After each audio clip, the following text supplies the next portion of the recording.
వైసీపీలో సస్పెండ్ అయ్యాక దివ్యల మాధురితో కలిసి టూర్లు, రీల్స్తో సరదాగా గడిపేస్తున్న దువ్వాడ శ్రీనివాసును పాత రాజకీయాలు వదిలిపెట్టడం లేదు.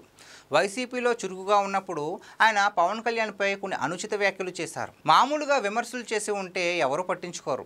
కానీ నెలకు 50 కోట్లు చంద్రబాబు దగ్గర నుంచి పవన్ కళ్యాణ్ తీసుకుంటున్నారని, దానికి తన వద్ద సాక్ష్యాలున్నాయని ప్రకటించారు. ఇది జరిగింది ఫిబ్రవరిలో.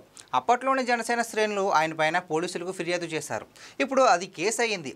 దువ్వాడను ఏ కారణంతో పార్టీ నుంచి తప్పించుకున్నారో తెలియదు, కానీ ఆయన ఇప్పుడు ఫ్రీగా ఉన్నారు. రాజకీయాలు మాట్లాడడం తగ్గించేశారు.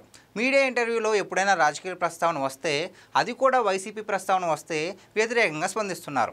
జగన్ గురించి కాస్త పద్ధతిగానే వ్యతిరేక వ్యాఖ్యలు చేస్తున్నారు. కానీ వైసీపీలో ఉన్నప్పుడు మాత్రం ఆయన ప్రత్యర్థుల గురించి విపరీతంగా నూరు పారేసుకునేవారు. అచ్చెన్నాయుడుని ఎలా తిట్టేవారో చెప్పాల్సిన పని లేదు. అలాగే పవన్ కళ్యాణ్ పైన ఇష్టం వచ్చినట్లుగా మాట్లాడారు.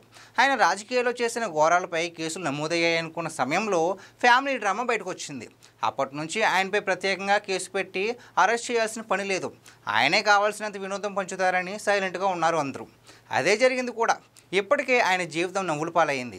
అయితే పాత కేసులు మళ్ళీ బయటకు వస్తున్నాయి. వైసీపీలో ఉన్నప్పుడు జగన్ను ఆనందింపజేయడానికి, పదవులు పొందడానికి చేసిన తప్పిదాలకు ఇప్పుడు శిక్షలు అనుభవించాల్సిన సమయం దగ్గర పడేలాగా ఉంది.